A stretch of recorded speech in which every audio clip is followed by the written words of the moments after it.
people like me. You need people like me so you can point your fingers and say, that's the bad guy. That's the bad guy. That's the bad guy. That's the bad guy. That's the bad guy.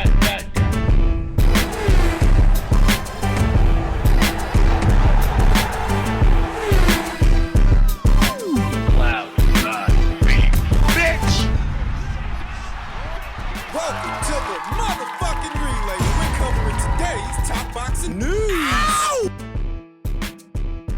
Okay, we'll start with this. What is our last look at this weekend's undisputed minimum weight title tilt between the two remaining champions, Estrada and Valle. Not a whole lot between them. They're both 31. Costa is registered as being 2 inches taller than Senicia, but that's not accurate. Senicia is actually the taller, longer fighter, slightly taller, sporting a professional record of 25 wins with no losses, no draws, 9 knockouts. To Valle, who sports a professional record of 30 wins with 2 losses, no draws, 9 knockouts. Both fighters, both champions may have the same number of knockouts on paper, but there's more to boxing than what you see on paper, and if you've seen both of them in action, you'll know Senicia is the noticeably bigger puncher, stronger puncher of the two. Yeah. That is why, even though they share 4 or 5 common opponents, Senicia has knocked out more of those common opponents than Costa has. Costa hasn't knocked any of them out. Senicia is the bigger puncher. The edge and power goes to Senicia. Both fighters have seen action in the last 12 months, the both of them. Valle was last in action in November of last year opposite the ring, former champion Annabelle Ortiz. Common opponent between them. As stated, Valle and Senicia Estrada share several common opponents, Annabelle Ortiz, Maria Santizo. And what is consistent is Senicia consistently performs better against those same opponents than Costa does. Senicia, who last saw action back there in July of last year. She had to have a surgery done on her hand. After the Leonela Paula Yudica fight, she had to have a procedure done, and she has since had it done. No hand issues going into this fight. Why are you so confident Senicia wins? But you will notice that Valle punches a bit wider than Senicia Estrada and is a bit messier mid-range to inside, often losing form and overshooting the distance, ending up in clinches. Where Senicia's punches are shorter and sharper at that same proximity. Straighter. With more power on them. More than Costa. Costa is a busy fighter within a round. She is a combination puncher, but her combinations look a lot more like flurries. Indefensible ones. She can get away with most other girls at the weight who are not as physically strong or as fast at that proximity. And what that essentially means is that in the exchange, I expect Senicia Estrada to get the better end of it when there are exchanges, when they are trading punches mid-range to inside. I expect Senicia will be the more accurate puncher. Because she's quicker to the draw and better off the counter. Better overall. Better on the outside, better on the inside, trying to get inside. You will notice that Valle, she sometimes loses form when she's coming forward, pushing with her punches. Oh, bueno. Against a fighter who can be a fleet-of-foot fighter that has more hand speed than you do and more foot speed, that will allow Senicia Estrada to play the sharpshooter, because she manages the distance better and picks her punches better. They're not just disorganized flurries like what you get from Costa. The byproduct of Senicia being faster on her feet with faster hands. That will allow her to create distance in the fight, forcing Costa to come forward, where she can catch her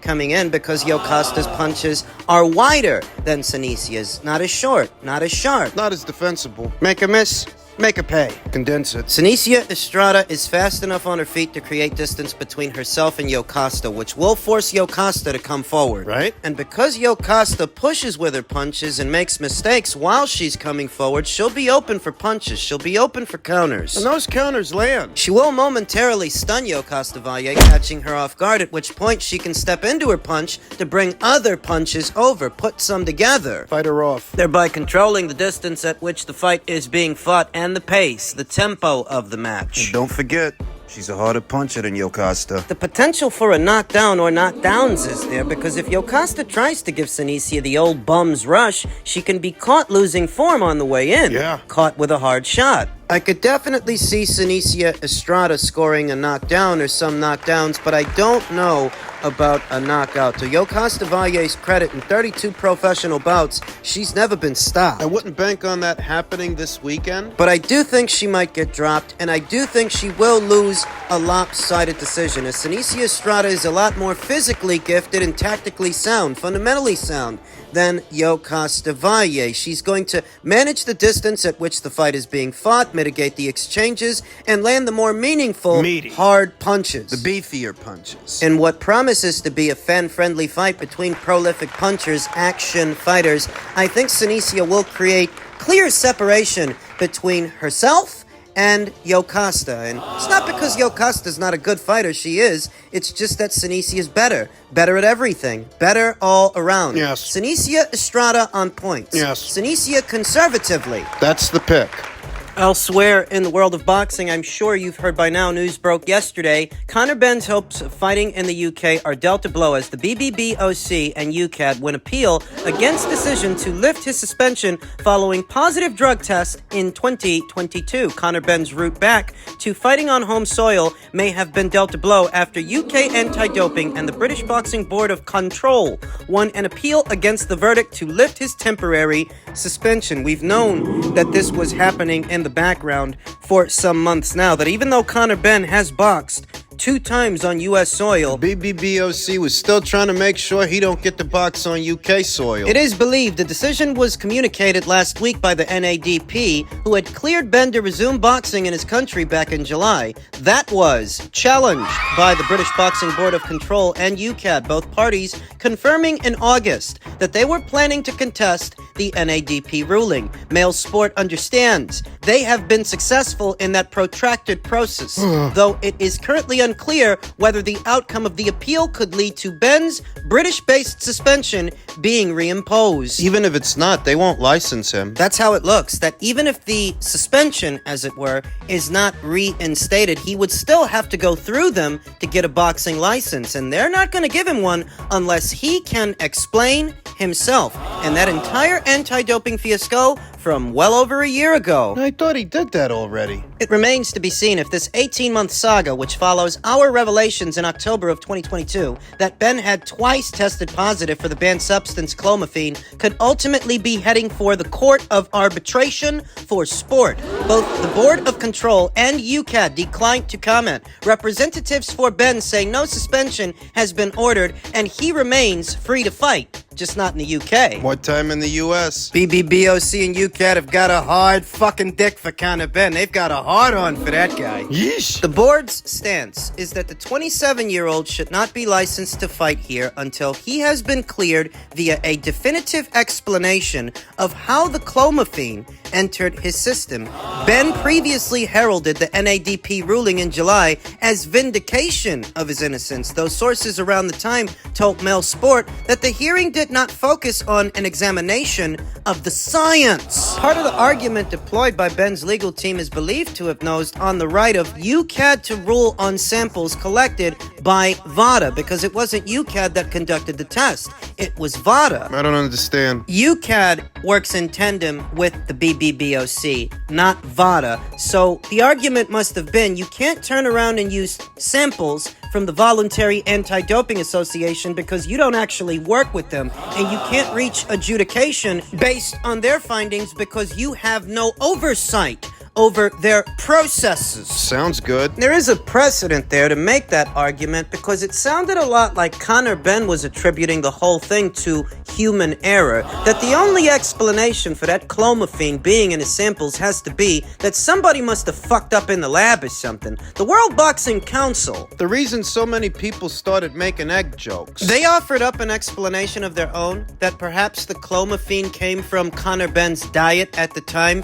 consumption of eggs, enough of them that clomiphene came up in his system. But Conor himself, he never went for that. Though perhaps he should have, because perhaps that would have provided the explanation that the BBBOC is still looking for over a year later. No, Conor stood on his square, and as stated, it sounded a lot like what he was attributing it to was cross-contamination, perhaps human error. That's what it sounded like. Now, if you're asking yourself, how is it that Dillian White, who had an anti-doping fiasco not that long ago of his own. How is it that he was able to come back He just boxed on Irish soil. against Christian Hammer? How is it that Dillian was able to do that, but the BBBOC is giving Conor such a hard time? And it's because Dillian White actually has an explanation for what happened. What was it? According to Dillian White and his team, the reason he tested positive for a banned substance was due to some supplements he was taking. All the ingredients in those supplements were not listed on the label, so he wasn't aware. He wasn't fully aware of what he was taking, and whether or not you want to believe that, I'll leave such judgments up to you, but that's the explanation he gave,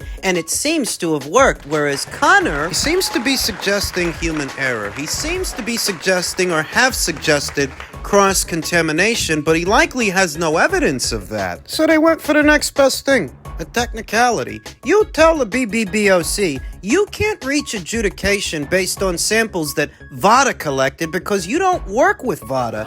You work with UKAD, and Conor didn't fail any UKAD tests. He did fail a VADA test, but once again, you don't work with them. Looks like it almost worked. So now what? The BBBOC don't look to be giving him a boxing license to box on UK soil until he can explain himself, which could mean he's going to do more boxing in America. Thus, he's going to be eyeing American opponents for fights that you can try to sell here. That's what that could mean. Not that long ago, the name of former two-division champion Danny Garcia was attached to the name of Conor Benn as a potential, so maybe we get that fight. Maybe we get that fight here in America, where Conor's last two fights have taken place. Have been. Or maybe a Mario Barrios fight that, at least momentarily, Conor's not free to fight in the UK because he can't seem to explain himself to the BBBOC, and they won't license him until he does. The whole point of getting back there in a jiffy was to try to revive the Chris Eubank Jr. fight, but we now know that fight's dead, and it's been dead for weeks, for months. Before all of this news broke, we knew that fight's not happening. So maybe Conor's not in as big a hurry to get back to the UK, and he'll spend a little more time abroad, a little bit more time in America. Hi, Conroy. Finally, in men's heavyweight news, a few words from Alexander Krassyuk, longtime member of Usyk's team, his handler, who says, "I have no guarantee that the first fight ever takes place. That man has withdrawn 4 times in a row already. We have even decided to stop all the jokes and criticisms towards Luke to support his confidence. So if there is anything else we can do to help him get in the ring with Usyk, we are ready to do that." Bit of dry wit and Ukrainian humor. Ukrainian sarcasm. Though he is touching on a very real sentiment that some feel, Fury's gonna find a way out. He's not gonna fight this guy.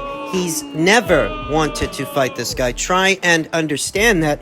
We were supposed to have seen this fight already late last year. After the Ngannou fight, it was originally thought that Fury should make short work of Ngannou and be able to move right into an Usyk fight before the end of last year, which then got pushed back to early this year, just so that early this year he could suffer a cut in sparring and get the fight pushed back even further. That's where that sentiment comes from. A sentiment I share. Been seeing more and more of Tyson Fury in preparation for this match. Thinner, more streamlined than he was when he faced Ngannou, than he was when he faced Derek Chisora for a third time, or Dillian Whyte before him. He lost some weight. When a man Fury's size loses a considerable amount of weight, when you can see it, when you can see that he's lost a considerable amount of weight, that would have to mean that he would have had to have lost 20, maybe even 30 pounds, because he's 6'8". If he would have just lost 10 or 15 pounds, you wouldn't notice it, because it's spread across a 6'8" frame. 10 pounds. Guy who's 6'8", he could lose 10 pounds just going to the bathroom, and you wouldn't notice it. So if you're noticing it, what you're seeing is maybe 20 to 30 pounds that he will have shed. From when we last saw him. The Francis Ngannou fight late last year, where he had to have weighed in at around, what was it, 270 or just north of 270 pounds? You think he's walking around at 250 right now? I don't know, 250, just north of 250, maybe 254, but it's clear he's shedding the excess because he wants to be able to move around, use the ring, make the smaller man come to him so he can frame him, set him up, and knock him down. Don't knock him out. Can he? Listen, when Fury was first coming through,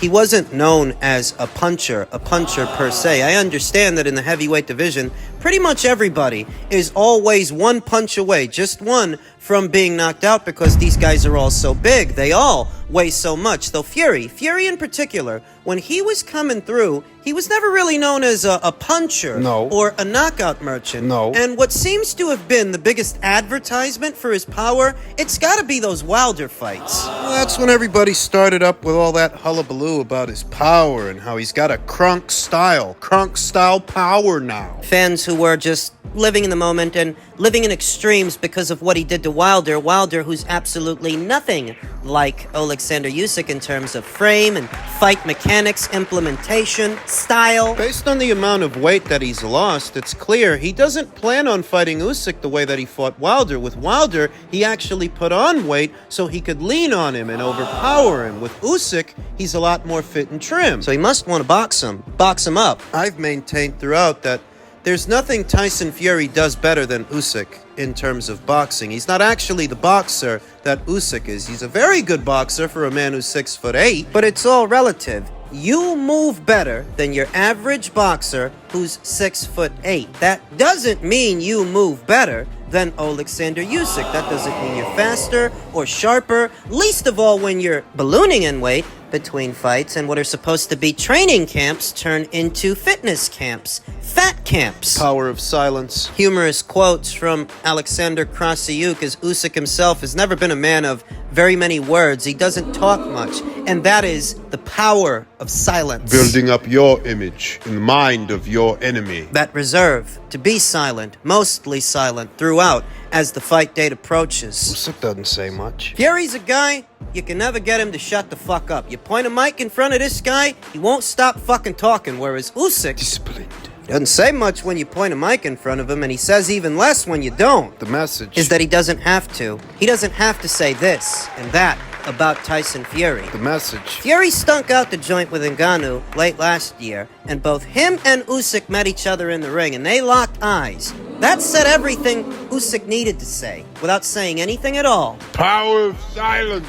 You don't have to fill the air with sound bites to allay our jitters, our nerves, because we're not nervous, we're preparing. Usyk is. Who has every right and has had every opportunity to say to Fury all the negative things that Fury's been saying about him, though for what? What? That's the power of silence. Not everything deserves a response. Right away? You don't need to respond to every fucking bit of nonsense Tyson Fury runs to the media with. What he says he's gonna do. Who fucking cares? Power of silence. Knowing that the appropriate response will take place in the appropriate place, the appropriate time. Fury's time is almost up as far as I'm concerned. I feel like he's only doing this because he's pinned into a corner. He doesn't really have a choice. It's this a retirement? I don't ever think Fury would stand for ceremony, and for him, it's not about legacy. It's not about undisputed. It's about the money. That's the only reason he's showing up. And it's about the money for Usyk, too. But it's not just about the money for Usyk, and that's what separates them. He wants that last brass ring. The last bit of unfinished business in the heavyweight division. Usyk is coming.